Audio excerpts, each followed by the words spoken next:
الحمد لله موصولا كما أمر مباركا طيبا يستنزل الضرارا ونشهد أن لا إله إلا الله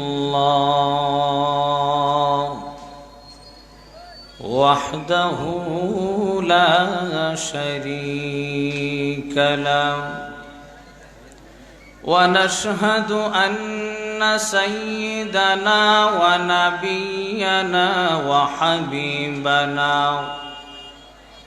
وحبيب ربنا وطبيبنا وطبيب أرواحنا ومولانا وأولانا محمدا عبده ورسوله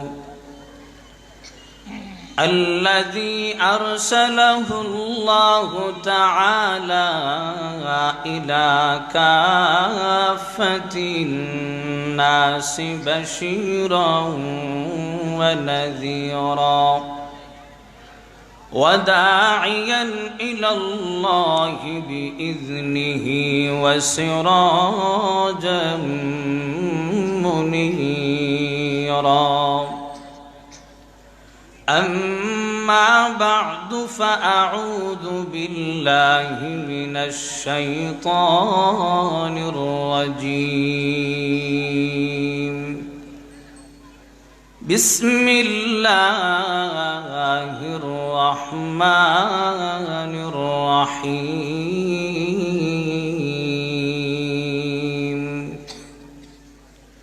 يا أيها الذين آمنوا اتقوا الله ولتنظر نفس ما قدمت لغد واتقوا الله إن الله خبير بما تعملون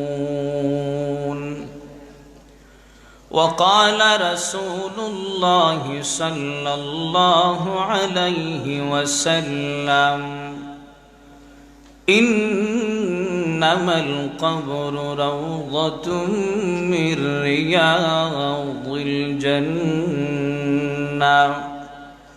أو حفرة من حفر النار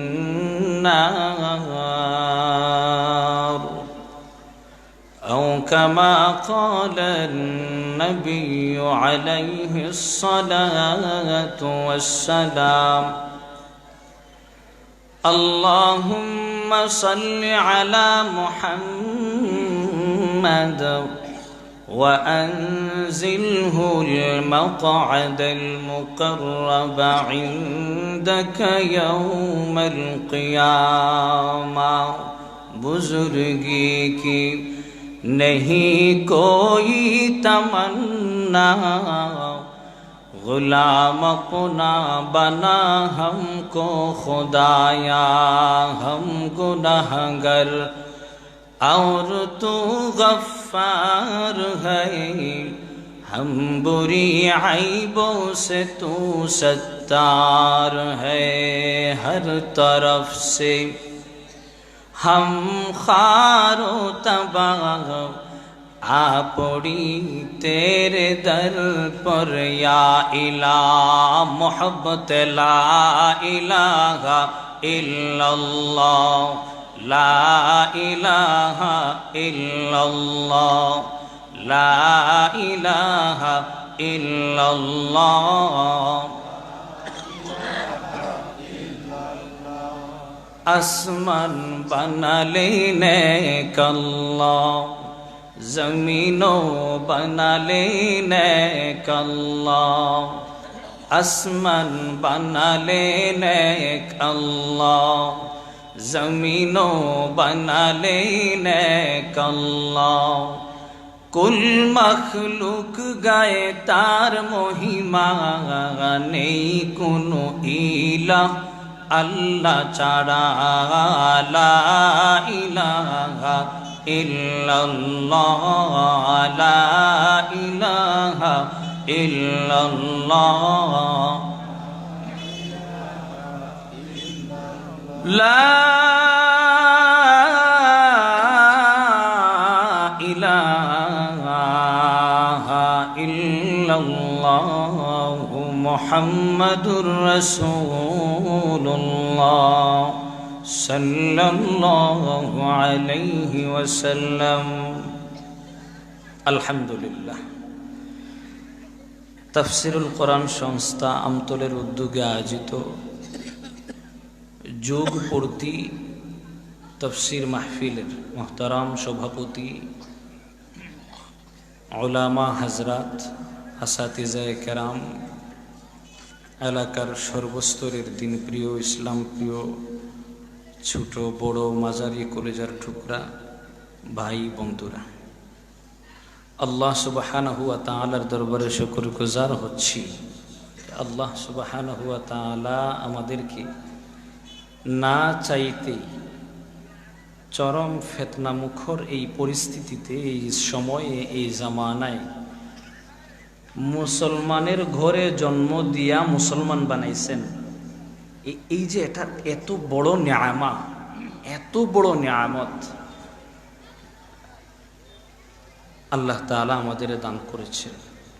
অসংখ্য অগণিত নিয়ামতের কথা যদি বাদই দেন, এই একটা নিয়ামতের শুকরিয়া আদায়ের জন্য যদি আপনি বারংবার এমনকি মৃত্যু পর্যন্ত সেজদায় পড়ে থাকেন, শুকরিয়া আদায় হবে না যে আল্লাহ মুসলমানের ঘরে জন্ম দিয়ে আমাদের কি বানাইছেন।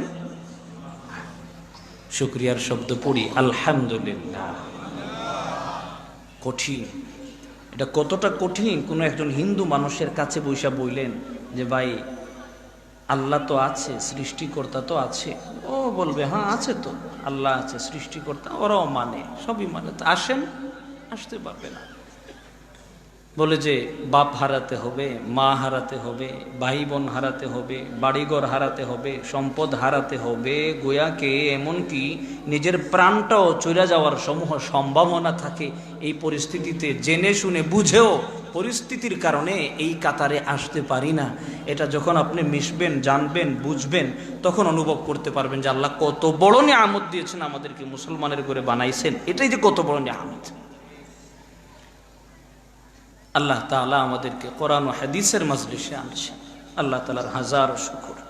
আসমান জমিন সমান যত প্রশংসা সব আল্লাহ তাআলার, আরশ কুরসি সমান যত প্রশংসা সব আল্লাহ তাআলার, কুল মখলুক সমান যত প্রশংসা সমস্ত কিছু আমরা আল্লাহ তাআলার জন্য সঁপে দিলাম। এই মজলিসের পক্ষ থেকে অসংখ্য অগণিত ধারায় সালাত ও সালাম বর্ষিত হোক আকায়ে নামদার তাজদারে মদিনা জনাবে মুহাম্মদুর রাসূলুল্লাহ সাল্লাল্লাহু আলাইহি ওয়াসাল্লামের উপর।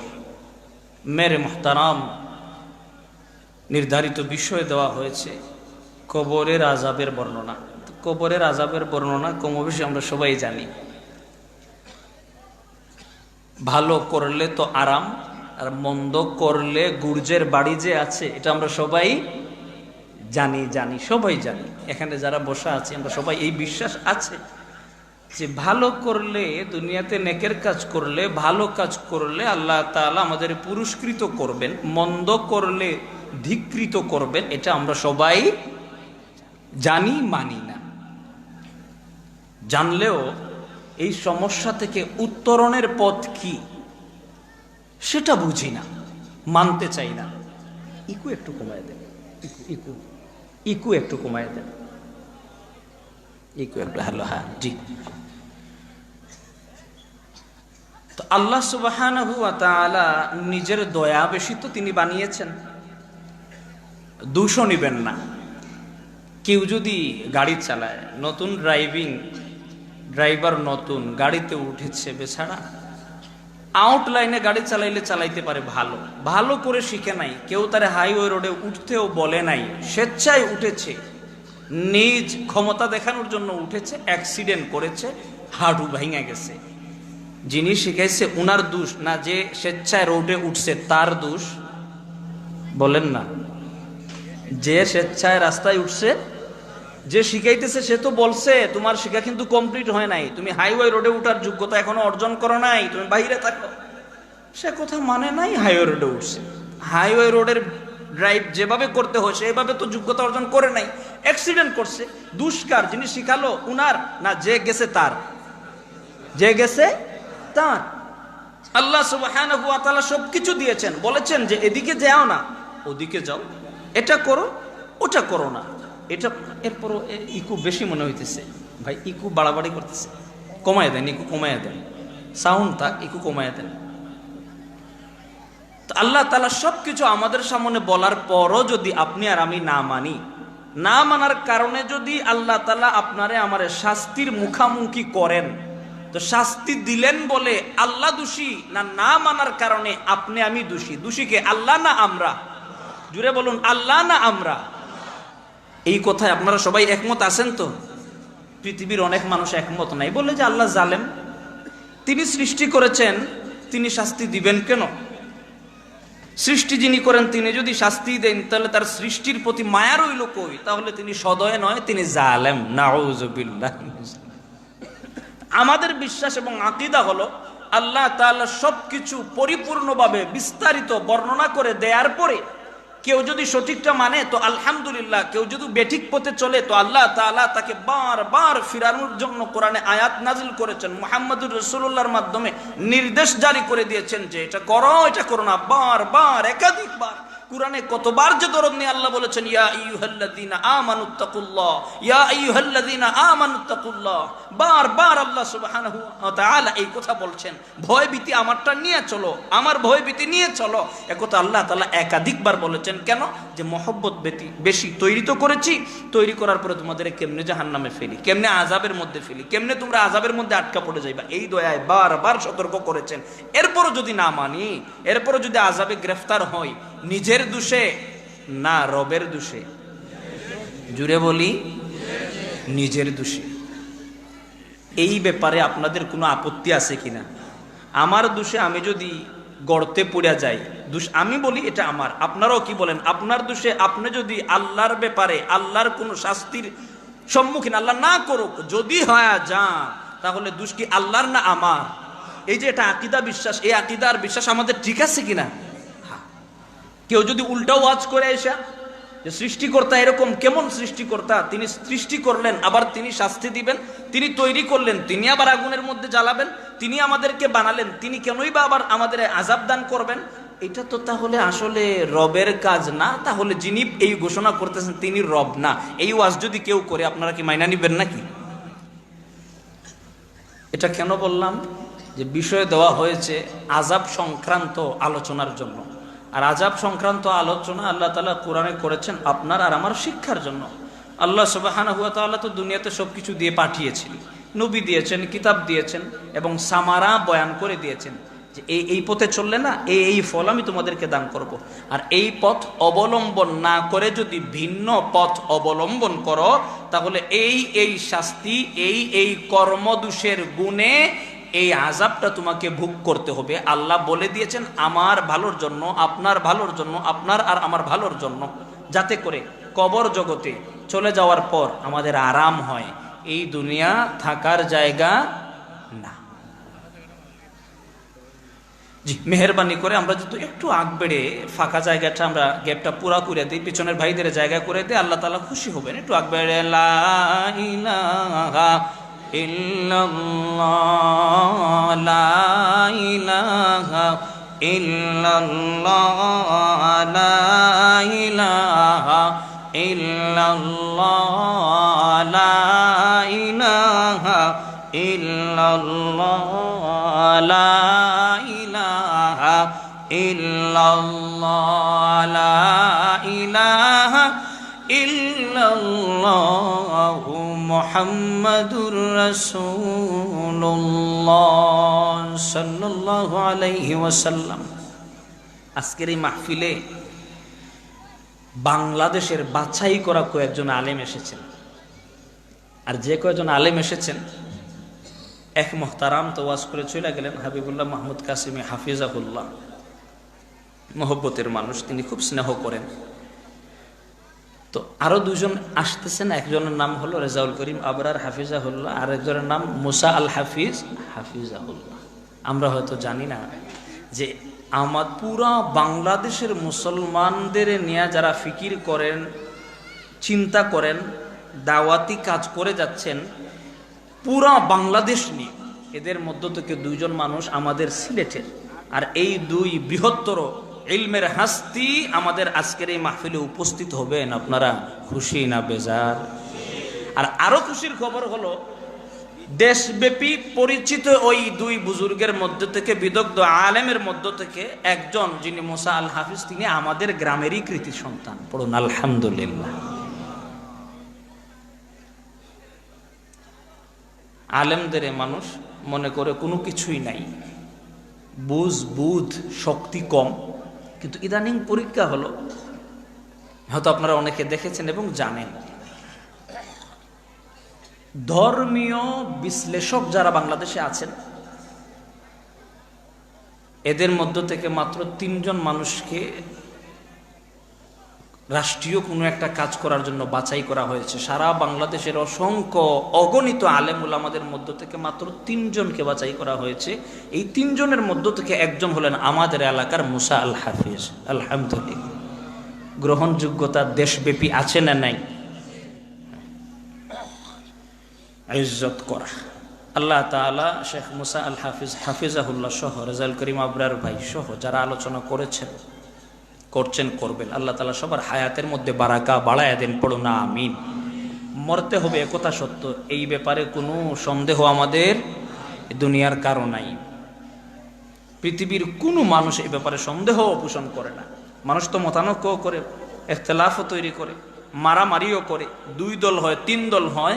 আর মরার ব্যাপারে দুনিয়ার মানুষ এক দল, ওখানে 2 দল নাই। মরার পরে কবরে কি হবে না হবে এই ব্যাপারে আবার 2 দল হয়ে গেছে, 3 দল হয়ে গেছে। এক দল বলে মরার পরে কিছুই হবে না, আরেক দল বলে মরার পরে হাসরের মাঠে উঠার আগ পর্যন্ত কিছু হবে না, পরে হবে। আর আরেক দল বলেন যে মরার পরই আমল অনুযায়ী সামান্যতম ফলাফল আল্লাহ তাআলা পৌঁছায়া দিবেন। মত হয়ে গেল কয়টা? বলেন, মত হইল কয়টা? আমরা মরবো এই ব্যাপারে সন্দেহ নাই, মরা তো লাগবেই, আজ না হোক কাল। এই যে আজকেই একটা খবর পেলাম, ঢাকার কোন এক আলেম, তিনি গতকাল খুতবা চলাকালীন সময়ে ব্রেন স্ট্রোক করে মিম্বার থেকে পড়ে গেলেন। পরক্ষণ হসপিটালে নিতে না নিতেই আল্লাহর বান্দা দুনিয়া থেকে বিদায় হয়ে গেলেন। তো এই যে কখন কার কাছে মওত এসে যায় বলা যায় না। মওত তো আসবে, এটা নিশ্চিত। আর মওত কোনো সিরিয়াল মেনটেন করে আসে না। বয়স্ক, বৃদ্ধ, ছোট, বড়, এটা মেনটেন করে মওত আসে না। মওত যখন যার কাছে উপস্থিত হয়ে যাবে, এটাকে কেউ ফিরাতেও পারবে না। এজন্য মেরে মুহতারাম দোস্ত বুজুর্গ, মৃত্যু যেহেতু নিশ্চিত এবং অবশ্যম্ভাবী একটা বিষয়, অতএব ভালো আছেন?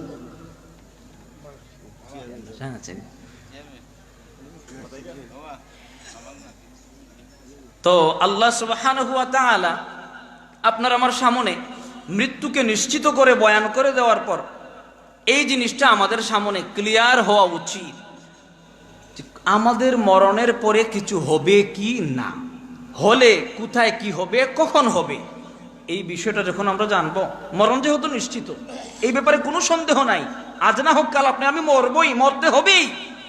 মরার থেকে বাঁচার কোনো রাস্তা পৃথিবীতে নাই। 3 দিন হুশ ছাড়া মানুষ পড়ে আছে, বেহুশ। এই মানুষটাকেও ডাক্তাররা ট্রিটমেন্ট করে ভালো করে দেয়। এরকম কথা, এরকম কার্যক্রম, এরকম ঘটনা আমরা শুনি পৃথিবীতে ঘটেছে। কিন্তু মরে যাওয়া মানুষকে জিন্দা করেছে কোন ডাক্তার? এই কথা শুনেছেন নাকি ভাই? এবং এমন কি কোনো ডাক্তার আছে যে ওনারা ডাক্তারি করে বলে, ডাক্তারি বিদ্যায় পারদর্শী হয়ে ওনারা নিজের মরণ ঠেকিয়ে রাখতে পারছে? এরকম কোনো ডাক্তার আছে নাকি? কেউই নাই। না, দুনিয়াতে ভালো থেকে ভালো, মন্দ থেকে মন্দ, সর্বশ্রেণীর মানুষ দুনিয়া ছাড়তে হয়েছে। নবী রাসূলদের দুনিয়া ছাড়তে হয়েছে, সাহাবায়ে কেরামদের দুনিয়া ছাড়তে হয়েছে, তাবেঈনদের দুনিয়া ছাড়তে হয়েছে, উলামাদের দুনিয়া ছাড়তে হয়েছে, রাজনীতিবিদদের দুনিয়া ছাড়তে হয়েছে, এমপি মন্ত্রী চেয়ারম্যানদের দুনিয়া ছাড়তে হয়েছে। দুনিয়াতে থাকার জায়গা না, দুনিয়াতে কেউ চাইলেও থাকতে পারবে না। মেরে মুহতারাম দোস্ত বুজুর্গ, এজন্য আল্লাহ সুবহানাহু ওয়া তাআলা আমাদেরকে অ্যালার্ট করেন, ইয়া আইয়ুহাল্লাযীনা আমানুত্তাকুল্লাহ, ও হে ঈমানদারেরা। ঈমানদার বলছেন ও হে ঈমান আননেওয়ালারা। রব চাইলে বলতে পারেন ইয়া আইয়ুহান নাস, ও মানুষেরা, না, বরং মায়া করে দয়া করে আপনার আমার নাম ধরে আল্লাহ বলেন ও ঈমান গ্রহণ করনেওয়ালা, ইয়া আইয়ুহাল্লাযীনা আমানু, ও হে ঈমানদার, ঈমান গ্রহণ করনেওয়ালা, ইত্তাকুল্লাহ, আল্লাহকে ভয় করো, ওয়াল তানজুর নাফসুম মা কদ্দামাত লিগাদ, প্রত্যেক ব্যক্তি যেন ফিকির করে চিন্তা করে, মা কদ্দামাত লিগাদ, আগামী কালকের জন্য সে কি প্রেরণ করেছে, প্রত্যেক ব্যক্তি যেন এটা চিন্তা করে, বেখেয়াল হয়ে যেন দুনিয়ায় বসবাস না করে। আল্লাহ আমাদের সতর্ক করে ঈমান গ্রহণ করনেওয়ালা, বেখবর বেহুশ অবস্থায় দুনিয়াতে যাপন করার জন্য তোমারে পাঠাই নাই, নির্ধারিত দায়িত্ব দিয়া তোমারে পাঠাইলাম, তোমার দায়িত্ব শেষ হয়ে গেলে তুমি আমার দিকে ফিরে আসবে। মিনহা খালাকনাকুম ওয়া ফিহা নুঈদুকুম ওয়া মিনহা নুখরিজুকুম তারাতান উখরা। আল্লাহ একাধিক আয়াতে জানায়া দিবেন, ও বান্দা, আমি তোমাদের অনর্থক বানাই নাই, দায়িত্ব দিয়া দুনিয়াতে পাঠাইলাম, তোমাদের দায়িত্ব শেষ হয়ে গেলে হায়াত আপনার আমার উপর আল্লাহ প্রদত্ত একটা দায়িত্ব, হায়াতের জিন্দেগিকে মেহনত করা, হায়াতের জিন্দেগির দাম দেওয়া একটা দায়িত্ব।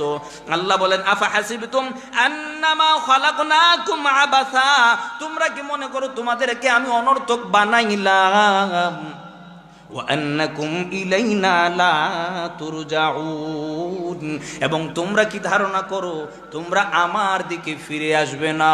না না না, ব্যাপারটা এমন নয়। অবশ্যই অবশ্যই সময় ফুরিয়ে গেলে আমাদের কার দিকে ফিরে যাওয়া লাগবে?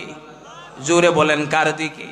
অতএব রব্বে কারীম বলেন, ও ঈমান গ্রহণ করনেওয়ালা, ফিরা যখন নিশ্চিত, ফিরতে যখন তোমাকে হবে, ওয়াল তানজুর নাফসুম মা কদ্দামাত লিগাদ, তবে ফিরার আগে চিন্তা করো, ওই আখিরাত তো তোমরা বিশ্বাস করে নিয়েছো, কবর জগৎ মানো, আখিরাত মানো, হাসর মানো, ফুলসিরাত মানো, জান্নাত মানো, জাহান্নাম মানো, মানোই যখন, ওই সমস্ত জায়গায় যেন তুমি কৃতকার্য হইতে পারো, এর একটা দায়িত্ব তোমারে আমি দিয়া দিলাম, ওই দায়িত্ব তুমি পালন করে তারপর আখিরাতের দিকে পা বাড়াও। ওয়াল তানজুর নাফসুম মা কদ্দামাত লিগাদ, প্রত্যেক মানুষ যেন চিন্তা করে সে আগামী কালকের জন্য কি পাঠাইছে। আগামী কাল দ্বারা উদ্দেশ্য হইল কিয়ামত, কিয়ামতের মাঠে তার নিজের সফলতার জন্য সে কি পাঠাইছে, প্রত্যেক মানুষ যেন এটা চিন্তা করে। ওয়াত্তাকুল্লাহ, আল্লাহ জাল্লা জালালুহু আম্মা নাওয়ালুহু বলেন, আল্লাহকে ভয় করো, ইন্নাল্লাহা খাবীরুম বিমা তা'মালুন, নিশ্চয় তোমরা যা করো সে সব ব্যাপারে জানেন কি? সব ব্যাপারে খবর রাখনে ওয়ালা আল্লাহ, ইন্নাল্লাহা খাবীর, আল্লাহ তাআলা খবর রাখনে ওয়ালা, আল্লাহ তাআলা জাননে ওয়ালা, আল্লাহ তাআলা খোঁজ খবর নেনে ওয়ালা, বিমা তা'মালুন, তোমরা যাই করো, গোপনে করো, প্রকাশ্যে করো, আলোয় করো, অন্ধকারে করো, পর্দার বাহিরে করো, আড়ালে করো, সব বিষয়ে খবর রাখনে ওয়ালা কি? এজন্য আল্লাহ বলেন ইন্নাল্লাহা খাবীরুম বিমা তা'মালুন। আল্লাহ দয়া করে আপনারা আমারে সতর্ক করতেছেন। আল্লাহ তো গাইডলাইন কোরআন দিয়ে দিয়েছেন, তার নবী দুনিয়াতে পাঠায়া দিয়েছেন, তার আইন দুনিয়াতে দিয়ে দিয়েছেন। এরপরে তিনি চুপ হয়ে থাকলে পারতেন। এরপরে বারবার একাধিক আয়াতে বারবার আল্লাহ স্মরণ করায়া দেয়, ও বান্দা এই দুনিয়া তোমার জন্য থাকার জায়গা না রে। তোমার দাদাও তোমার বাড়িতে ছিল, দাদা নাই। বাবাও বাড়িতে ছিলে রে, কি বাড়িতে বাবাও নাই। আজ আমি আছি, আমিও থাকবো না। একে একে সব বিদায় হয়ে যাবে।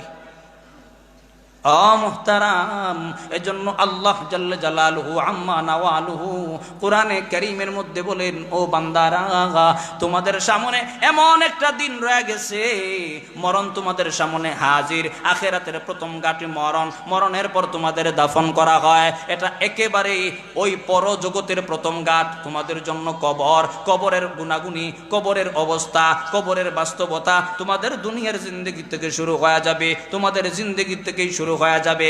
মানুষের মরণ যখন নিকটবর্তী হয়ে যায়, রহমতের রাসূল বলেন উম্মতের সামনে আল্লাহ জান্নাত জাহান্নাম পেশ করেন, উম্মতের সামনে ভালো মন্দের একটা রেজাল্ট পেশ করেন। উম্মত দেখতে পায় সে কোন দিকে যাচ্ছে, জান্নাতের দিকে যাচ্ছে নাকি আগুনের দিকে যাচ্ছে, সে কি শাস্তির দিকে যাচ্ছে নাকি শান্তির দিকে যাচ্ছে।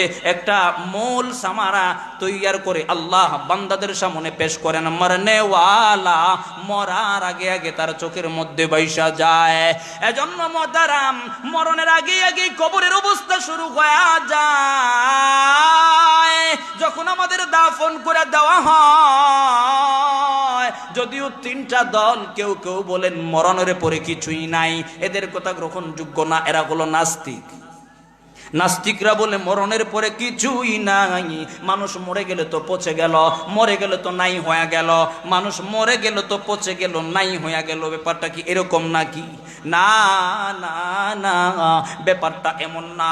আল্লাহ তো প্রথমেই আয়াত বললাম, আল্লাহ বলেন আমি মাটি থেকে বানাইলাম, মাটিতে নিলাম, আবার মাটি থেকেই তোমাদেরকে আমি উদ্গত করব, তোমাদেরকে বের করে আনবো।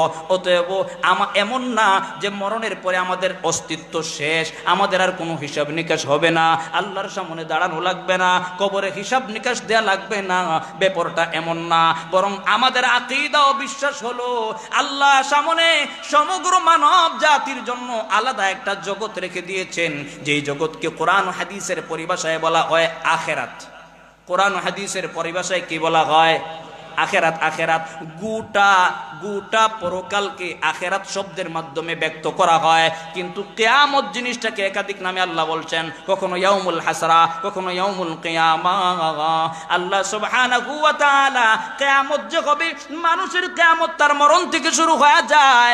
এজন্য কবর সাথে যেহেতু একটা শান্তি ও শাস্তির সম্পর্ক আছে এবং রয়েছে, এজন্য রহমতের রাসূল বলেন মান মাতা ফাকাদ কামাত কিয়ামাতুহু, যেই ব্যক্তি মারা গেল ওই কিয়ামত কবে হবে ওইটা না, মরণের সাথে সাথে তার সাথে লেনদেন শুরু হয়ে যায়, হিসাব কিতাব শুরু হয়ে যায়। দুনিয়াতে কেমন চললো, কি আমল করলো, ভালো নাকি মন্দ, এর একটা হিসাব নিকাশ মরণের সাথে সাথে শুরু হয়ে যায়। এটা আল্লাহ কোরআনে বলছেন, নবিয়ুর রাহমা হাদিসের মধ্যে বলেছেন, আমরা মানি এবং বিশ্বাসও করি। আল্লাহ সুবহানাহু ওয়া তাআলা সূরা তাহার 124 নম্বর আয়াতে বলেছেন, যে ব্যক্তি আমার স্মরণ থেকে গাফিল হয়ে যায়, ওমান আ'রাযা আন যিকরি, যেই ব্যক্তি আমার স্মরণ থেকে গাফিল হয়ে যায়, ফা ইন্না লাহু মাঈশাতান দানকা, তার জন্য জীবন সংকীর্ণ হয়ে যায়। যে আমারে স্মরণ করে না, আল্লাহ বলেন তার জীবন সংকীর্ণ হয়ে যায়। যে আমার কথা মানে না, তার জীবন সংকীর্ণ হয়ে যায়। যে আমার বিধান পালন করে না, তার জীবন সংকীর্ণ হয়ে যায়, ছোট হয়ে যায়। ও মুহতারাম, আমি আপনাদের প্রশ্ন করে জিজ্ঞেস করি, জানতে চাই, বলুন কাফেররা আল্লাহরে মানে না, আল্লাহর বিধান মানে না, দুনিয়াতে কাফেররা শান্তিতে আছে না নাই? বাহ্যিকভাবে, অন্তরের অবস্থা বাহ্যিকভাবে বড় লোক আছে না নাই?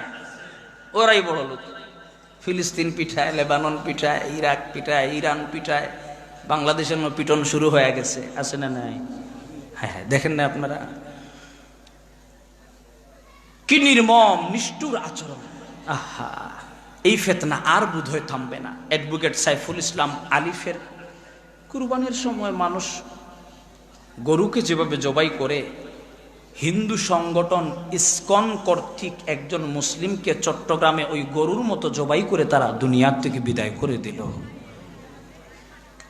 এই যে একটা ফিতনা, মুসলিম জাতির উপর আক্রমণ।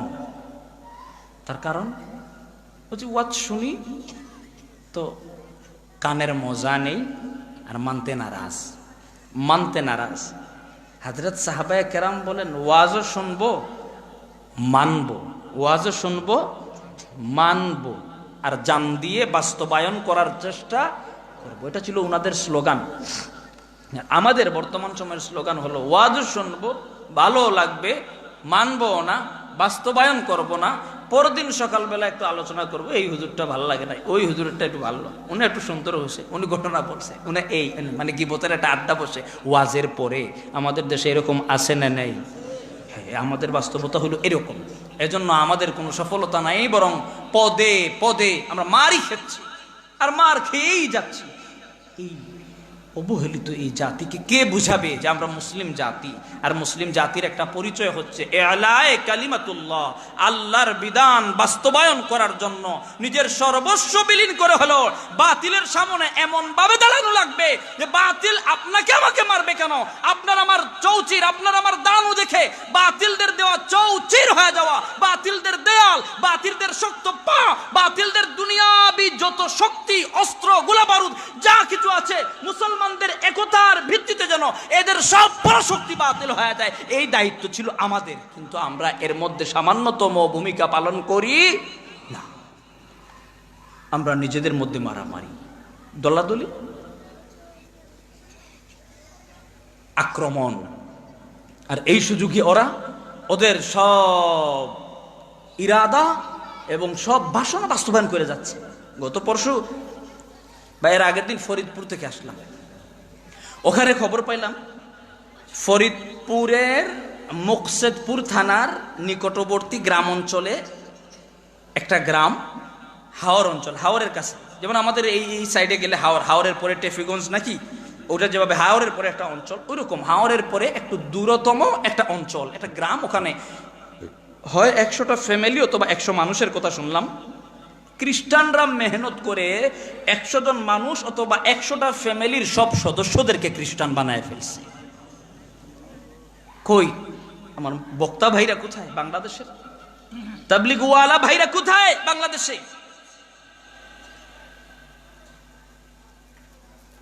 একটা গ্রাম পুরো খ্রিস্টান হয়ে যাচ্ছে, আর আপনি এখানে বসে বসে বসে বসে সুন্দরভাবে ওয়াজ করতেছেন আরামসে দিব্যি, আর বান্ডিল গোনা ব্যতীত আমাদের ওয়াজিনদের ওয়াজও হয় না। গ্রামকে গ্রাম খ্রিস্টান হয়ে যাচ্ছে, উত্তরবঙ্গের দিকে, কুড়িগ্রামের দিকে। আমাদের কোনো মাথা ব্যথা নাই, শুধুমাত্র রেওয়াজ আর প্রথাগত কাজ ব্যতীত আমাদের আর কোনো কাজই নাই, দাওয়াতি মেহনত নাই। দরকার ওয়াজ করা, আমরা এক শ্রেণী ওয়াজ করি, আরেক শ্রেণী ওয়াজ শোনা দরকার, ওয়াজ শুনি, আরেক শ্রেণী তাবলীগ করা দরকার, গাট্টি বুসকা নিয়ে বের হই, আরেক শ্রেণীর মানুষ সময় দেওয়া দরকার, সময় দেই। মেহনত করুন, খুঁজে খুঁজে বের করে ওই জায়গায়। আমি আমার মসজিদে সাথীবর্গ ঠিক করেছি, আল্লাহ তৌফিক দিলে ওই এলাকা খুঁজে তত্ত্ব নিয়ে এসেছি। ওখানে গিয়ে অন্তত 3 দিন না হলে 7 দিন না 10 দিন একটা মেহনতের ইরাদা নিয়ে আমরা সাথী তৈরি করেছি। আল্লাহ যেন আমাদের তৌফিক পরিপূর্ণভাবে দান করে, পড়ো না আমি। তার জন্য সাথী ভাইরা চিন্তা করুন, ফরিদপুর মুকসেদপুর কোথায় আছে ওই অঞ্চল? আপনি আশ্চর্য হয়ে যাবেন। আমরা নামাজের পরে এলান করি, ভাই নামাজের পরে ফাজাইলা আমল তালিম হবে, আমরা সবাই বসবো। নামাজের পরে গাছতে হবে, ইমানে কিনের কথা হবে, মহল্লায় গাছতে হবে, আমরা যাদের সময় আছে আমরা বসবো, এই এলান আমরা করি। আর ওই অঞ্চলে তারা এলান করে, ভাইরা যাদের কাজ শেষ হয়ে গেছে তারা তাড়াতাড়ি আসো, বাইবেল পাঠ করা হবে, বাইবেল পাঠ করা হবে। মুসলমানদের একত্রিত করে তারা বাইবেল পাঠ করে শোনাবে। বাংলাদেশের ভেতরের কথা বলতেছে, এমন না যে বহির বিশ্বের বা কোনো খ্রিস্টান বিশ্বের কথা বলছে। এ হলো আমাদের মুসলমানদের অবস্থা। ফতুয়া দিবেন মসজিদে ক্লিক ফ্যান কেন? ক্লিক ফ্যান কিসের? ক্লিক ফ্যান ফ্রেশ কোম্পানি, কাদিয়ানিদের ক্লিক ফ্যান, কাদিয়ানিদের। এটা মসজিদে না লাগানোই ভালো। তুমি পুটকা কোটি কোটি টাকা জমাচ্ছ, এক রুমে তোমার জায়গা হচ্ছে না পয়সা রাখার, দ্বিতীয় আরেক রুম খুঁজতেছো, একতলা পরিপূর্ণ করে ফেলছো তুমি, বিকৃত মুসলমান, জায়গা হচ্ছে না, আরেক রুম উপরে উঠাচ্ছ, তোমার মন মানে না ক্লিক ফ্রেন যেই বাতিলরা তৈরি করেছে, ওই ক্লিক ফ্যানের জায়গায় আমি মুসলমান আদর্শবাদী মানুষ সুন্দর একটা ফ্যান যেন জাতির সামনে ফ্রি না দেই, ব্যবসার উদ্দেশ্য তৈরি করে দিতে পারি, আমি ফ্রি না দেই, একটা মান যেন পানি যেন আমি সুন্দরভাবে হালাল পন্থা আমি মুসলমানের পক্ষ থেকে দিতে পারি, একটা টোল যেন আমি দিতে পারি, একটা মাইকের ব্যবস্থা আমি মুসলমান যেন করে দিতে পারি, এই চিন্তা নাই। আমরা কিভাবে লন্ডনে বাড়ি বানাবো, কানাডায় বাড়ি বানাবো, এক বাসার পরে আরেক বাসা কিনবো, ফ্ল্যাট উত্তর জিন্দাবাজার হয়েছে, এখন শিবগঞ্জে ফ্ল্যাট লাগবে, এই চিন্তা। আর বাতিলদের চিন্তা হলো ওখানে গার্মেন্টস গুলো, মুসলমানদের 10,000 সৈনিককে একত্রিত করো, দাওয়াত দাও, এরা খ্রিস্টান হলে সুবিধা করে দাও, উত্তরবঙ্গে আরেকটা গার্মেন্টস গুলো, ফ্যাক্টরি গুলো সুবিধা দাও, আর যদি তারা আমাদের কথা মানে পরিপূর্ণ সুবিধা দেওয়া হবে। বাংলাদেশের উত্তরে আরেকটা গার্মেন্টস গুলো, এইভাবে করে তারা জায়গায় জায়গায় জায়গায় জায়গায় পয়সাটা তারা কাজেও লাগাচ্ছে, ব্যবসায় সফল, আর মুসলমানদের ইমান ও অস্তিত্বের 14টা বাজায় দিচ্ছে, আর আমরা শুধু শুধু বান্ডেল গুনতেছি বসে বসে। যার পয়সা আছে, জায়গা হচ্ছে, তুই কোম্পানি কর। আমার মসজিদে এসে এক মুসল্লি বলতেছে, আপনার মাথার উপর ক্লিক ফেন, এমন ধমক মারছি মসজিদ ভর্তি মুসল্লি, ফাজিল, ফ্লিক পেন মসজিদে তুই আসিস আমার প্রথম মারতে ফ্লিক পেন, তোর কয় টাকার মালিক, আপনি কয় টাকার মালিক, আপনি 6 টাকার মালিক হচ্ছেন, কোম্পানি খুলুন, কোম্পানি খুলে ক্লিক ফ্যানের পরিবর্তে এমন কোন ফ্যান আপনি দেন জাতিকে, মানুষ যেন বুঝে আমাদের মুসলমানদের কোম্পানির পক্ষ থেকে এই ফ্যান বাজারে আসছে। এই কাজ করবেন না, না আপনি বদনা ফ্রেশ কোম্পানির পানি ওই কোম্পানির খুলবেন না। মুসলমান বড় লোকরা এত বাজে চিন্তা, মুসলমানদের মতো বাজে চিন্তার মানুষ হইতে পারে না। যার আছে আছে, যারা পয়সা বাড়াবে পয়সা বাড়াবে পয়সা বাড়াবে, কি অদ্ভুত কাজ কারবার।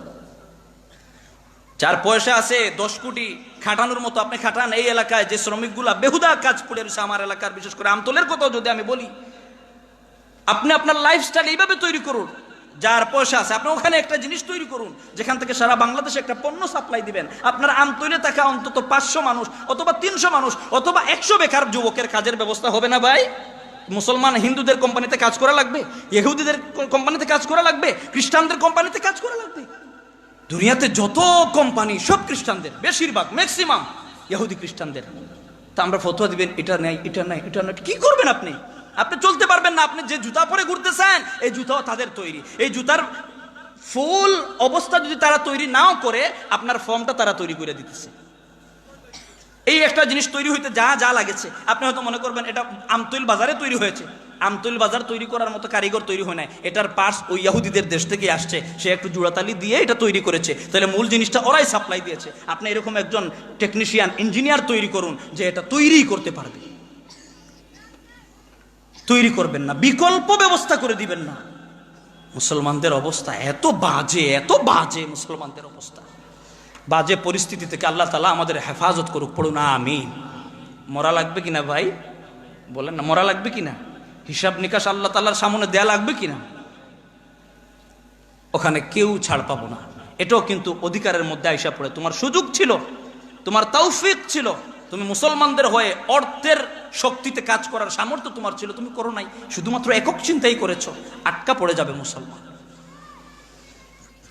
আল্লাহ সুবহানাহু ওয়া তাআলা সূরা তাহার 124 নম্বর এই আয়াতে পরকালে যে শাস্তি আছে এটা বলছেন। সূরা তাওবার খুব সম্ভব 9 নম্বর আয়াত হবে, আন-নারু ইউরাদুনা আলাইহা গুদুওয়ান ওয়া আশিয়া। এটা কোরআনে একেবারে স্পষ্ট আয়াত। মানুষের মরণের পরে তাকে যে কবরে রাখা হয়, কবরে অবশ্যই অবশ্যই তাকে শান্তি অথবা শাস্তির মুখাপেক্ষী হওয়া লাগবে। মানুষের মরণের পরের জগৎকে হাদিস কোরআনের পরিভাষায় 2 নামে চিহ্নিত করা হয়েছে। একটাকে বলে কবরের জগৎ, আর একটাকে বলে বারজাখের জগৎ। কোরআনে বারজাখ শব্দের মাধ্যমে আল্লাহ তাআলা কোরআনে 3 জায়গায় আলোচনা করেছেন। এই আলোচনাটা খুব ভালো করে বুঝুন। এই কথাগুলা, এই 2 মিনিটের কথাটা আপনাদের প্রতি উদাত্ত আহ্বান থাকবে, একটু খেয়াল করুন, নতুবা এই নাস্তিকরা আবার আমাদেরকে বিপদের মধ্যে ফেলবে। ইভেন আমাদের মুসলমানদের মধ্যে একটা দল দাঁড়ায় গেছে আহলে কোরআন নামে। ওরা বলে যে কবরে কোনো সওয়াল জবাব বলতে কিচ্ছু নাই, কবরে প্রশ্ন করা বলতে কিচ্ছু নাই, কবরের সওয়াল জবাবের সম্পর্কে যত হাদিস আছে সব বানোয়াট, এ সম্পর্কে কোরআন হাদিসে সরাসরি কোনো কথা বলা হয় নাই। হ্যাঁ, আখিরাতে হবে, এটা ভিন্ন কথা, কবরে বলা হবে না বইলা মুসলমানদের ধোঁকা দিচ্ছে। আপনি যদি জানেন এই গেট থেকে বের হলেই সাপ আপনাকে কামড় দিবে, আপনি যদি জানেন আর ইয়াকিন যদি পয়দা হয় যে সত্যি এই গেট থেকে বের হলে সাপ আমাকে কামড় দিয়ে দিতে পারে, আপনি বের হবেন ভাই? বের হবেন আপনারা? কেউ বের হবে না, আমিও বের হবেন না, আপনিও বের হবেন না, কেউ বের হবে না। কেন? ওর বের হলেই তো সাপের ছোবলে আপনার আমার প্রাণ চলে যেতে পারে। তো আপনি যখন জানবেন সামনে আমার বিপদ আছে, আমার দুদিন পরেই আমার সামনে বিপদ দাঁড়ানো, এই বিপদ থেকে আমাকে অবশ্যই উদ্ধার হওয়া লাগবে, আমাকে বাঁচতে হবে, তখন আপনার মাইন্ডের মধ্যে এই জিনিসটা ঢুকবে যে আমি এই কাজ করা থেকে নিজেকে কিভাবে পরহেজ করব, কিভাবে বাঁচাবো, না তো আমাকে হিসাবের কাঠগড়ায় দাঁড় হওয়া লাগবে। এজন্য বেশি পরিমাণে আমাদের তাবলিগ, দাওয়াত তাবলিগের এটাও একটা উসুল, আপনি বেশি পরিমাণে কি আখেরাতের কথা, আযাবের কথা, কবর সংক্রান্ত কথা আলোচনা করুন, যাতে করে মুসলমানদের দিলের ভেতরে এই কথা পয়দা হয়ে যায়, ইয়াকিন পয়দা হয়ে যায় যে হায় আফসোস, যদি আমার জীবনটা অযথা কাইটা যায় তাহলে তো কবর বেশি দূরে না, আখেরাতের কিয়ামত না হয় বহু দূরে, হাসর না হয় অনেক দূরে, ফুলসিরাত না হয় অনেক দূরে, কিন্তু কত বৎসর যে আমাকে কবরে শুয়ে থাকতে হবে, এই কবরে গেলেই তো আমি প্রশ্নের সম্মুখীন হয়ে যাব, কবরে গেলেই তো আমাকে হিসাবের কাঠগড়ায় আল্লাহ দাঁড় করাবেন, কবরে গেলেই তো আল্লাহ তাআলা আমার পক্ষে হয় শান্তির অথবা অশান্তির একটা ফয়সালা করবেন কি না। এক শ্রেণীর মানুষ বলে করবেন না, একেবারেই করবেন না, মৃত্যুর পর বলতে কিচ্ছু নাই। যারা এই কথা বলে এরা নাস্তিক। যারা বলে মৃত্যুর পর বলতে পরজগৎ বলতে কিচ্ছু নাই, আখেরাত বলে কিচ্ছু নাই, মরণের পরে কিচ্ছু হবেই না, এরা হলো নাস্তিক। এরা কি ভাই? এদের কথা সঠিক নয়। আরেক শ্রেণী হলো ওরা বলে মরণের পরে কিয়ামত পর্যন্ত এটা আলাদা একটা জায়গায় থাকবে, ওখানে শান্তি শাস্তির কোনো সম্পর্ক নাই, ময়দানে মাহশরে উপস্থিত হলে আমলের হিসাব অনুযায়ী তাদের ফায়সালা হবে, কিন্তু কবর অর্থাৎ মরণের দিন থেকে শুরু করে হাসরের মাঠে উঠার আগ পর্যন্ত ওখানে আর কোনো কিছু নাই।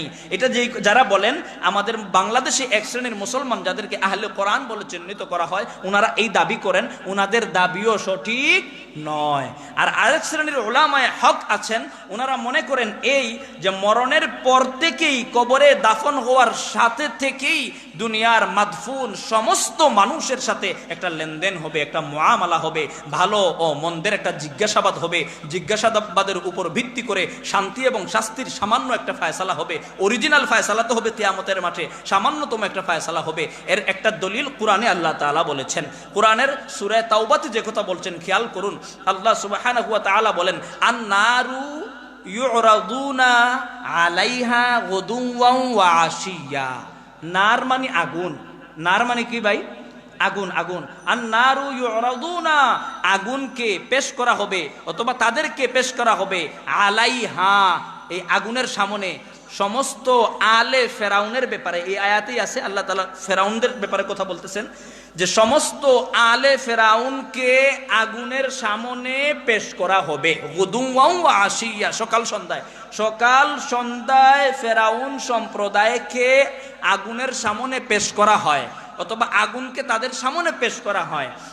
আগুন মানে ওটা ওই জাহান্নামে যে আগুন দিয়ে আল্লাহ আযাব দিবেন ওই আগুন, আমাদের দেশের শীতের আগুন না, যে আগুন লাগায়া মানুষ একটু হাত বাড়াইয়া আরাম করে, ওই আগুন না, ওটা জাহান্নামের আগুন। তো জাহান্নামের আগুন এত দূর, হাদিসে এসেছে বহু দূর থাকতে থাকতে মানুষ জ্বলসে যাবে জাহান্নামের আগুনের তাপের কারণে। তো ওই আগুনকে যদি তাদের সামনে পেশ করা হয় তাহলে আরাম লাগবে না অশান্তি লাগবে? তাহলে আল্লাহ সুবহানাহু ওয়া তাআলা বললেন আগুনকে পেশ করা হয়, ফেরাউন বাহিনীকে আগুনের সামনে সকাল সন্ধ্যা পেশ করা হয়। এটা চলমান শাস্তি। বরজখের জিন্দেগিতে আলে ফেরাউনকে আগুনের সামনে পেশ করা হচ্ছে, এটা চলমান শাস্তি চলতেছে। এই আয়াতের শেষেই আল্লাহ তাআলা বলছেন কিয়ামতের পরে তাদেরকে আরো বড় আযাব দেয়া হবে। এটা সাময়িক ছোট শাস্তি, কিয়ামতের পরে ফাইনাল সিদ্ধান্তের পরে বড় আযাব দেয়া হবে। তাহলে এই আয়াত থেকে এই জিনিসটা বোঝা যায়, মরণের পরে কিয়ামতের মাঠে উঠার আগেও মানুষের সাথে শাস্তির এবং শান্তির একটা সম্পর্ক হয়। জি আসেন, ওই কোন একটু জায়গা আছে, বিশেষ করে আমরা ওই দিকের ভাইরা যদি একটু আগ বাড়ে ইনশাআল্লাহ তাহলে বালা হয়। আমাদের উত্তরের দিকের উত্তর দিকের ভাইরা বেশি মেহরবানি করে একটু আগায়, আর পিছনের ভাইদের একটু জায়গা দিই, আমরা আগাই। জি, তো আল্লাহ সুবহানাহু ওয়া তাআলা অন্য আয়াতে বলতেছেন ওয়ামান আ'রাযা আন যিকরি ফাইন্না লাহু মাঈশাতান দনকা। খেয়াল করে শুনুন, যারা বলে আখেরাত বলতে কিচ্ছু নাই, পরকাল বলতে কিচ্ছু নাই, কবরে শান্তি শাস্তি বলতে কিচ্ছু নাই, এই দুই শ্রেণীর দাবিদার মানুষদের কথাকে আল্লাহ সুবহানাহু ওয়া তাআলা নিজেই রদ করে দিচ্ছেন। ওয়ামান আ'রাদা আন যিকরি, যারা আমার স্মরণ থেকে গাফিল হয়ে যায়, আল্লাহ বলেন যারা আমার বিধান মানা থেকে দূরে রয়, বিমুখ হয়, মুখ ফিরায়া নেয়, ফাইন্না লাহু মাঈশাতান দনকা, নিশ্চয়ই তাদের জীবন একেবারে সংকীর্ণ, চাপা জীবন। এখন কথা হলো, দুনিয়াতে আমরা যা দেখি, আমরা আমাদের এই চর্মচক্ষে যা দেখি, যারা আল্লাহকে মানে না তারা বরং বাহ্যিক দৃষ্টিতে দেখি এরা আরো বেশি শান্তিতে আছে, আর যারা আল্লাহকে আরো বেশি মানে এরা বরং অভাব অনটন নিয়ে চলতেছে। এটা আমরা বাস্তবে দেখি। কিন্তু মুফাসসিরিন হযরত উলামায়ে কেরাম বলেন যে এখানে দুই তরজমা হতে পারে, এক তরজমা দুনিয়ার সাথে, আরেক তরজমা আখিরাতের সাথে, পরজীবনের সাথে, মরণের পরের সাথে, যেটা তাফসিরে ইবনে কাসিরের মধ্যে এনেছেন। দুনিয়ার সাথে সম্পৃক্ত হলো এইভাবে, বাহ্যিকভাবে যাদেরকে আমরা বড় লোক মনে করতেছি, পয়সাওয়ালা মনে করতেছি, দাপট ও ক্ষমতাবান মনে করতেছি, আল্লাহ তাআলা তাদের অন্তরের মধ্যে এমন একটা মোহর দিয়ে দিবেন, এমন একটা অশান্তি তাদের অন্তরের মধ্যে কাজ করবে যে তার বেডের নিচে যদি পয়সাও থাকে, স্বর্ণও থাকে, শুয়ে থাকবে, এই সমস্ত পয়সা স্বর্ণের উপরে, কিন্তু দিলের মধ্যে শান্তি থাকবে না, দিলের মধ্যে শান্তি থাকবে না। সে করবেটা কি? সারা রাত ভাবতে ভাবতে ভাবতে ভাবতে রাত 4টা হয়ে যাবে, রাত 3টা হয়ে যাবে, ঘুম আসবে না, শান্তি খুঁজে কখনো পাবে না। এইভাবে আল্লাহ তাআলা তার জীবনের মধ্যে একটা অশান্তি দিয়ে দেন। এরা কারা? যারা আল্লাহর বিধান পালন থেকে বিমুখ হয়েছে, আল্লাহর বিধান মানা থেকে যারা দূরে সরে গিয়েছে, এদেরকে, এদের জীবনকে আল্লাহ তাআলা বলছেন তাদের জীবন সংকীর্ণময় করে দেওয়া হয়। সংকীর্ণময় দুনিয়াতেও হতে পারে, আখিরাতেও হতে পারে। দুনিয়াতে সংকীর্ণ করে দেওয়ার অর্থ হলো বাহ্যিকভাবে পয়সা তো হতে পারে, বাহ্যিকভাবে একাধিক বাড়ির মালিক হতে পারে, বাহ্যিকভাবে অনেক ক্ষমতার মালিক হতে পারে, কিন্তু তার দিলের মধ্যে সামান্যতম শান্তি থাকবে না। আল্লাহ এক ধরনের অশান্তি তার দিলের মধ্যে পয়দা করে দিবেন, যেই অশান্তির পিছনে ছুটতে ছুটতে ছুটতে ছুটতে তার জিন্দগি খতম হয়ে যাবে, শান্তির মুখ আর সে দেখবে না। এভাবে আল্লাহ তাআলা তার মধ্যে তার জীবনকে সংকীর্ণ করে দেবেন। আখিরাতের ব্যাপারে যে কথা বলা হয়েছে, আল্লাহ মুফাসসির ইমাদউদ্দিন ইবনে কাসির রাহমাতুল্লাহি আলাইহি পরিষ্কার বলেছেন, আখিরাতের ব্যাপারে প্রথম ঘাঁটি কবরকেই আল্লাহ তাআলা তার জন্য সংকীর্ণ করে দেবেন। যারা আল্লাহ তাআলার বিধান মানে না, যারা রবের বিধান থেকে বিমুখ হয়, যারা রবের বিধান থেকে নিজেকে দূরে রাখে, আল্লাহ তাআলা তাদের কবরকেই চাপা করে দেবেন, একেবারে ছোট করে দেবেন, সংকীর্ণ করে দেবেন। এই আয়াতের তাফসিরে এই কথা আমি বলি নাই, আপনাদের মসজিদের ইমাম সাহেব বলেন নাই, আমতল গ্রামের কোনো আলেমও বলেন নাই। এই কথা বলেছেন তাফসিরে ইবনে কাসিরের লেখক ইমাদউদ্দিন ইবনে কাসির রাহমাতুল্লাহি আলাইহি। তিনি পৃথিবীতে সমস্ত আলেমদের কাছে গ্রহণযোগ্য কোরআনের মুফাসসির। উনি বলেছেন ফাইন্না লাহু মাঈশাতান দনকা, নিশ্চয়ই তার জন্য রয়েছে সংকীর্ণ জীবন। দুনিয়াতে সংকীর্ণ জীবন এর অর্থ হইল আল্লাহ বিমুখী মানুষের সংকীর্ণ জীবনের অর্থ হইল অন্তরে শান্তি নাই। আর পরকালের ব্যাপারে সংকীর্ণ জীবনের অর্থ এই মুফাসসির বলেছেন তার কবরটাকে আল্লাহ চাপায়া দিবেন, তার কবরটাকেই আল্লাহ সংকীর্ণ করে দেবেন। তো এই কথা আজ থেকে 600-700 কিংবা 1000 খানেক বছর আগের মুফাসসির যেই কথা বুঝেছেন, আর আমি 1000 বছর পরের মুফাসসির আইসা যদি উল্টা বলি, তো আপনাদের আকল এবং বিবেক কি বলে? নবী বলেছেন আমার নিকটবর্তী মানুষ ভালো, এরপরে তাদের নিকটবর্তী যারা এরা ভালো, এরপরে তাদের নিকটবর্তী যারা এরা ভালো। অর্থাৎ যুগের চাহিদায় নবীর নিকটবর্তী যারা হবে, ইসলামের ব্যাপারে তাদের কথা, তাদের আমল, তাদের আখলাক তুলনামূলক পরবর্তীদের চাইতে ভালো হবে। এটা হাদিসের ইশারা।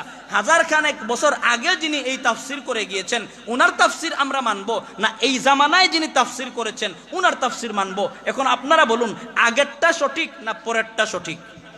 জুড়ে বলুন, কথা বুঝতে পারছেন? এখন যদি বুঝে থাকেন একটু আওয়াজ দিয়ে বলুন। তাফসির মানার ব্যাপারে 1000 খানেক বছর আগের মুফাসসির যেই কথা বলেছেন এটা আমাদের কাছে গ্রহণযোগ্য না, এই জামানার মুফাসসির যেটা বলেছেন এটা গ্রহণযোগ্য। বরং রসুল বলছেন রসুলের নিকটবর্তী মানুষ যারা হবে দুনিয়াতে এরা আস্তে আস্তে ভালো হবে। নবীর নিকটবর্তী সাহাবী এরা ভালো, সাহাবীর নিকটবর্তী মানুষ তাবি এরা ভালো, তাবির নিকটবর্তী মানুষ তবে তাবি উনারা ভালো। এভাবে যত নিকটবর্তী নবীর দিকে আগাবে যুগ চেতনায় উনারা হলেন তুলনামূলক ভালো। তাহলে এই তাফসীরের লেখক 1000 খানেক বছর আগের মানুষ, উনার কথা মানবেন না এই জামানার মানুষের কথা মানবেন? আগেরটা ভালো না পরেরটা ভালো? আগেরটা ভালো। তাহলে আগের মুফাসসির বলছেন ফাইন্না লাহু মাঈশাতান দনকা, এর অর্থ হলো আল্লাহ তার জীবনকে সংকীর্ণ করে দিবেন, এর অর্থ হলো মরার পর তার কবরকে আল্লাহ সংকুচিত করে দেবেন, ছোট করে দেবেন, চাপা করে দেবেন। এই কথা মুফাসসির ইমাদউদ্দিন ইবনে কাসির রাহমাতুল্লাহ আলাইহি বলছেন। অথচ আমার দেশের কিছু মুফাসসির বলেন যে কবরে আযাব বলতে কিচ্ছু নেই, কবরে সওয়াল জবাব বলতে কিচ্ছু নাই। জীবনভর তো আমরা শুনে আসছি, আমাদের শোনাটা সঠিক। অনেক সময় আমরা ভুলের মধ্যে সারা জীবন থাকি, কিন্তু এই ব্যাপারে, আযাবের ব্যাপারে, বরজখের জিন্দেগির ব্যাপারে যা শুনছি এটা আলহামদুলিল্লাহ সঠিক, আমরা বেঠিক শুনি নাই। এখন শুনুন যে কবর বলতে কি, কবর কাকে বলে। কোরআনে মানুষের মরণ পরবর্তী সময়টাকে দুই শব্দে আল্লাহ ব্যক্ত করেছেন। কোন কোন শব্দে বলছেন কবর, ওয়ালা তাকুম আলা কবরি, নবী আপনি তার কবরের পাশে দাঁড়াবেন না। আলহাকুমুত তাকাসুর হাত্তা যুরতুমুল মাকাবির আফালা ইয়ালামু ইযা বু'থিরা মা ফিল কুবুর। কবর শব্দটাকে আল্লাহ কোরআনের অনেক জায়গায় ব্যবহার করেছেন। মানুষের পরবর্তী অবস্থাকে বোঝানোর জন্য কোরআনে আল্লাহ কবরও ব্যবহার করছেন। মানুষের মরণ পরবর্তী অবস্থা বোঝানোর জন্য আল্লাহ বারজাখ শব্দটাও ব্যবহার করেছেন। আল্লাহ সুবহানাহু ওয়া তাআলা বলেন মিন ওয়ারাইহিম বারযাখুন, তাদের সামনে রয়েছে বারজাখ, ইলা ইয়াউমি ইউবআসুন, যতক্ষণ না তারা পুনরুত্থিত না হবে, কিয়ামতের মাঠে উঠার আগ পর্যন্ত তারা বরজখের জিন্দেগিতে থাকবে। একথা আল্লাহ কুরআনে বলেছেন, একথা আল্লাহ কুরআনে বলেছেন। আল্লাহ বলেছেন ওয়া মিন ওয়ারাইহিম বারযাখুন ইলা ইয়াউমি ইউবআসুন, তাদের সামনে রয়েছে বারজাখ, আর এই বারজাখে তারা কিয়ামত পর্যন্ত, অর্থাৎ কিয়ামতের মাঠে উত্থিত হওয়ার আগ পর্যন্ত তারা এই বরজখের মধ্যে থাকবে। তাহলে অবস্থা হলো মরণের পরপর কিয়ামতের মাঠে উঠার আগ পর্যন্ত আলাদা একটা জগৎ আছে, আলাদা একটা জামানা আছে। ওই জামানায়, ওই জগতে প্রত্যেক মরণশীল ব্যক্তিকে থাকতে হবে। কতদিন থাকা লাগবে সেটা আল্লাহই ভালো জানেন, যতক্ষণ না কিয়ামত না হয়েছে। এখন ওই জগৎটাকে আল্লাহ কোরআনে কখনো কবর শব্দ দ্বারা ব্যক্ত করেছেন, আর আল্লাহ কখনো কখনো বরজখ শব্দ দ্বারা ব্যক্ত করেছেন। এবং কোরআনে সূরা তাওবার আয়াত দিয়ে বুঝালাম, এই বরজখের এই জিন্দেগিতে আল্লাহ সুবহানাহু ওয়া তাআলা এক শ্রেণীর মানুষের সাথে এই লেনদেন করতেছেন যে তারা অন্যায় করার কারণে তাদের সামনে আগুনকে পেশ করা হয়। আর আগুনের পেশ করা থেকে মুফাসসিরিন হযরত উলামায়ে কেরাম বলেন একটা তাপের শাস্তি এদেরকে দেওয়া হচ্ছে, এর মানে একটা শাস্তি ওরা পাচ্ছে। তাহলে বরজখের জিন্দেগিতে আল্লাহ সুবহানাহু ওয়া তাআলার কুরআন থেকেই প্রমাণিত শান্তি এবং শাস্তির সম্পর্ক আছে। মুহাম্মদ সাল্লাল্লাহু আলাইহি ওয়াসাল্লামের বাণী তো একেবারেই পরিষ্কার। ইন্নামাল কবরু রাউদাতুম মির রিয়াদিল জান্নাহ আও হুফরাতুম মিন হুফারিন নার। হাদিসে পাকে নবীর রাহমা বলেন, ও উম্মত, তিরমিজির লম্বা দীর্ঘ একখানা হাদিস বয়ান করার পরে নবীর রাহমা বলেন, উম্মত রে, মানুষগুলারে যখন কবরস্থ করা হয়, মানুষকে যখন কবরে রাখা হয়, তার আমল যদি মন্দ হয়, মন্দ আমল করনে ওয়ালার কবরের মধ্যে নীল চক্ষু বিশিষ্ট দুইজন ফেরেশতার আগমন ঘটে। ওনারা আয়েশা এই লোকটারে বসান, যে বসো। এরপরে বিভিন্ন প্রশ্ন করেন, 3টা প্রশ্ন করেন, যেটা আমরা সবাই জানি। জানলে তো বলে আমি জানি না, জানলে বলে আমি জানি না। রাসূল কারীম বলেন, উম্মত, এরপরে ফেরেশতা তার সাথে যে মুআমালা করবেন তাকে আলাদাভাবে একটা শাস্তির ব্যবস্থা হয়।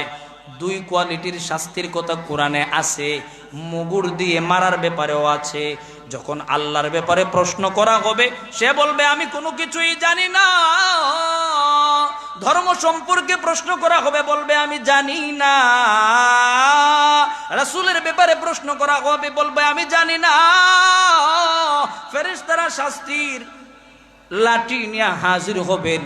হাদিসে দুই ধরনের শব্দ পাওয়া যায়, বর্ণনা পাওয়া যায়। কোন হাদিসে পাওয়া যায় সঠিক না হওয়ার কারণে তার কবরে এক ধরনের লাঠি নিয়ে গুর্জের আক্রমণ করবেন, হাতুড়ি দিয়ে এই কবরস্থ মানুষকে দুই প্রকারের শাস্তি দিবেন। এক নম্বর হব কবর সংকীর্ণ হয়ে যাবে, একটা চাপ হয়ে যাবে, এমন ভাবে চাপ লাগানো হবে রাহমতে আলম বলেন এক পাশের হাড় অন্য পাশে চলে যাবে। এটা সহিহ হাদিসে পাওয়া যায়। আম্মা জান হযরতে আয়েশা সিদ্দিকা রাদিয়াল্লাহু তাআলা আনহার হাদিস থেকেও এই ব্যাপারে বর্ণনা পাওয়া যায়, riwayat পাওয়া যায়। একটা বাচ্চার লাশ নিয়ে যাওয়া হয়, আম্মা হযরত আয়েশা বলেন হায় হায়, এই বাচ্চার কবরেও আযাব দেয়া হবে, কবরটা সংকীর্ণ হয়ে যাবে, চাপ দেয়া হবে। কেউ কেউ বললেন হ্যাঁ অবুঝ না বলে কি বাচ্চার কবরেও কি চাপ হয়? আম্মা আয়েশা রাদিয়াল্লাহু তাআলা আনহা বললেন হ্যাঁ, এর কবরেও চাপ দিবে, কবর এরেও ছাড়বে না। মুহাম্মদুর রাসূলুল্লাহ সাল্লাল্লাহু আলাইহি ওয়াসাল্লাম বাহিরে, আম্মা হযরত আয়েশা রাদিয়াল্লাহু তাআলা আনহা ঘরের মধ্যে একজন ইহুদি মহিলা আসলো, এসে বলল আয়েশা রে। তখন আয়েশা রাদিয়াল্লাহু কবরের ব্যাপারটা তিনার জানা ছিল না, জানতেন না, তখনও জানতেন না। ইহুদি মহিলা আয়েশা বলে আয়েশা কবরে প্রচন্ড রকম শাস্তি দেয়া হয়। আম্মা আয়েশা রাদিয়াল্লাহু তাআলা আনহু পেরেশানগ্রস্ত হয়ে গেলেন, ব্যাপারটাকে সত্যই নাকি মিথ্যা জানবো। মুহাম্মদুর রাসূলুল্লাহ থেকে ইহুদি নারী চলে গেল, নবীউর রাহমা ঘরে আসলেন। হযরত আয়েশা সিদ্দিকা বলেন ইয়া রাসূলুল্লাহ, অমুক ইহুদি মহিলা ঘরে আসলো, আমারে বলল আয়েশা জানো কি কবরেও কিন্তু আযাব হয়, মরণের পর পর কবরে আযাব হয়। আল্লাহর হাবিব এই কথা কি সত্য নি? জনাবে মুহাম্মদুর রাসূলুল্লাহ বলেন আয়েশা রে হ্যাঁ সত্য, এই ইহুদি মহিলার কথা সত্য, কবরে আযাব হয়। সহিহ হাদিসে নবী বলছেন কবরে আযাব হয়। কোরআনেরও আয়াত, বিভিন্ন আয়াত, কোনোটা মোটামুটি একেবারে সরিহ, কোনোটা ইশারার মাধ্যমে। কোরআনের আয়াতও বলে বরজখে শান্তি শাস্তির ব্যবস্থা আছে, নবীর হাদিসও বলে শান্তি ও শাস্তির ব্যবস্থা আছে। তো আল্লাহর কোরআন এবং নবীর সুন্নাহ হাদিস যদি আমাদের বলে, সেই বলাটারে সামনে নিয়া, আবেগ নিয়া, মহব্বত নিয়া, ডরবয়ে ভালোবাসা নিয়ে আপনার আমার আগানো দরকার। সাইড থেকে কে কি বললো ওটা দেখার দরকার নাই। তাহলে আমার ব্রেইনের মধ্যে এই কাজ করবে, হয়তো বোধহয় আসলে কবরের মধ্যে কিছুই নাই। না না আছে, যেটা আছে সেটা আপনার আমার এখন বোঝানো সম্ভব নয়। উলামায়ে কেরাম বলেন বরজখের এই জিন্দেগি ব্যাখ্যা করে বোঝানো যায় না। উলামায়ে কেরাম বলেন বরজখের জিন্দেগিরে ব্যাখ্যা করে বোঝানো যায় না। শেখ মুসা আল হাফিজাহুল্লাহ আসছেন, এই কথাটা বলি শেষ করে দেব। আখিরাতের বরজখের জিন্দেগিটা কেমন, এই কথাটা আপনি এইভাবে চিন্তা করতে পারেন। আমরা যখন ঘুমাই, ঘুমের মানুষকে আপনারা বলেন তো দেখি, ঘুমের মানুষ সজাগ না মরা? মরা মানুষের সামনে কখনো ডাকলে মরা মানুষ উঠেনি, কথা বলে না। মরা মানুষের সামনে ডাকলে মরা মানুষ উঠে নাকি? কখনো উঠে না। তাহলে কি সজাগ মানুষ তো এই যে আমি সজাগ, আপনারা সজাগ, আমি কথা বলতেছি, আপনারা শুনতেছেন না? আপনারা কখনো হ্যাঁ না বলে প্রতি উত্তর দিচ্ছেন, আমিও তো আলহামদুলিল্লাহ শুনতে পাচ্ছি। তাহলে সজাগ মানুষের গুণ হলো কেউ কথা বললে শুনে। হ্যাঁ, সৃষ্টিগতভাবে জন্মগতভাবে যদি কেউ কানে কম শুনে সেটা ভিন্ন কথা, কিন্তু স্বাভাবিক অবস্থা হলো আমি বললে আপনারা শুনবেন, আপনারা বললে আমি শুনবো, এটাকে বলে সজাগ। আর স্বাভাবিকভাবে মরণ মানে একজন মানুষকে সারাদিন ডাকেন, ধাক্কা দেন, সে নড়বে না। তাহলে ঘুমের হালতটা, ঘুমের ব্যক্তিকে সামনে রাইখা যদি আপনি কথা বলেন, প্রচন্ড ঘুম তার চোখে, আপনি যদি কথা বলেন সে শুনবে? একটু খেয়াল করে শুনুন, সে শুনবে না?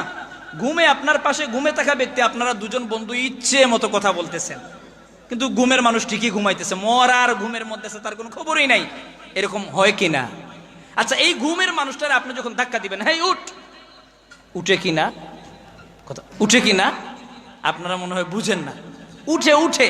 এর মানে মরা ঘুমের মানুষকে না বলা যায় সজাগ, ঘুমের মানুষকে না বলা যায় মরা। যদিও হাদিসে বা কোনো কোনো বিজ্ঞজনের কথায় এসেছে যে ঘুম মরণের মতো, সেটা তো ভিন্ন কথা, কিন্তু ঘুমের মানুষকেও পরিষ্কার না বলা যাচ্ছে সজাগ। সজাগ মানুষের যেই গুণ, এই গুণটা ঘুমের মানুষের ভেতরে নাই। আর না বলা যাচ্ছে মরা, কারণ মরা মানুষ যেই গুণ তার ভেতরে নিয়ে নেয়, এই গুণটাও ঘুমের মানুষের মধ্যে নাই। এর মানে এটাকে সুন্দরভাবে কোনো শব্দে ব্যক্ত করার মতো না, বলে বোঝানোর মতো না। এই ঘুমের অবস্থা যেভাবে বলে বোঝানো যায় না, কিন্তু এটা চরম বাস্তব। বরজখের জিন্দেগিটা অনেক ব্যাখ্যা বিশ্লেষণের পরে যদিও আপনি কোনো সিদ্ধান্তে উপনীত না হইতে পারেন, প্রশ্ন আসবে, বসাবে, আগুনে পড়লে কি হয়, পানিতে ডুবলে কি হয়, আপনার বাঘ খেয়ে ফেললে কি হয়, নানান প্রশ্ন উত্থাপনের পরে এটা উপনীত হয়। কেউ বিশ্বাস করে, কেউ বিশ্বাস করে না, কেউ সঠিক মনে করে, কেউ সঠিক মনে করে না। বাস্তবতা হলো বরজখের জিন্দেগিটা এরকমই একটা জিন্দেগি, এরকমই একটা জগৎ, যেটাকে আপনি আমি আপনার আমার ভাষায় সহজভাবে ব্যাখ্যা করে বোঝানো সম্ভব না। মেরে মোহতারাম দোস্ত বুজুর্গ, আমাদের সামনে উপস্থিত হয়েছেন আমাদের এলাকার কৃতি সন্তান, শুধু এলাকারই নয়। আমি শুরুতে বলেছি গোটা বাংলাদেশে 3 জন আলেমকে রাষ্ট্রের একটা কোনো কাজে আমন্ত্রণ করেছেন। এই 3 জন মানুষের মধ্য থেকে একজন ছিলেন আমাদের হযরত শেখ মুসা আল হাফিজ হাফিজাহুল্লাহ মাদ্দাল্লাহু জিল্লাহু আলাইনা। হযরত আমাদের সামনে উপস্থিত, সুন্দর কথা বলবেন, বিশ্লেষণপূর্ণ ধর্মতাত্ত্বিক কথা বলবেন। হযরতের আলোচনা বিভিন্ন ভার্সিটির ছাত্ররা শুনে। আমার মনে হয়, যতদূর যদি ভুল না হয়, এই সময়ের ভিতরে বাংলাদেশের প্রতিটা ভার্সিটিতে শেখ মুসা আল হাফিজের প্রোগ্রাম হয়ে গিয়েছে, প্রতিটা ভার্সিটিতে। আমরা কজন আলেম ভার্সিটির ছেলেদের সামনে কথা বলার যোগ্যতা রাখি? আলহামদুলিল্লাহ, আল্লাহ তাআলা এমন একজন মানুষকে আমাদের এলাকায় জন্ম দিয়েছেন, এমন একজন মানুষ আমাদের এলাকার মানুষ, জিনার কথা শোনার জন্য ভার্সিটির ছেলেরা তন্ময় হয়ে দাঁড়িয়ে থাকে, একরুখা চাতক পাখির মতো দাঁড়িয়ে থাকে যে কি বলেন। উনাকে ইদানিংকার সময়ে উনার আলোচনা, উনার কথাবার্তা, উনার বুদ্ধিমত্তা, উনার দিক নির্দেশনা, এইসবের উপর ভিত্তি করে বাংলাদেশের বহু উচ্চ শ্রেণীর মানুষ উনাকে সঠিক পথের বুদ্ধিজীবী হিসাবে তারা স্বীকৃতি দিয়েছে। পড়ুন আলহামদুলিল্লাহ। যেই বুদ্ধি ধর্মের কাজে লাগে, যেই বুদ্ধি ইসলামের কাজে লাগে, যেই বুদ্ধি মুসলমানদের পক্ষে কাজে লাগে, আল্লাহ এই বুদ্ধি ধারণ করনে ওয়ালাকে অনেক অনেক বছর আমাদের মধ্যে বাঁচিয়ে রাখুন। পড়ুন আমিন। তো আমরা হযরতের কথা শুনবো, এরপরে আসবেন রেজাউল করিম আবরার ভাই। আপনারা ধৈর্যের সাথে বসুন ইনশাআল্লাহ, এবং আমরা সবাই শেষ পর্যন্ত থাকবো তো ইনশাআল্লাহ। আসসালামু আলাইকুম ওয়া রাহমাতুল্লাহি ওয়া বারাকাতুহু। মাইক ঠিক করো, আর আপনারা মাথা নিয়ে যান স্টেজ থেকে। মাইক আসলে কথা বুঝা যায় না, আওয়াজ বেশি। মাইকেও বাড়া থাকলেও প্রবলেম আইছে, মাটিতে শোনা যায়, শুনতে পারেন না।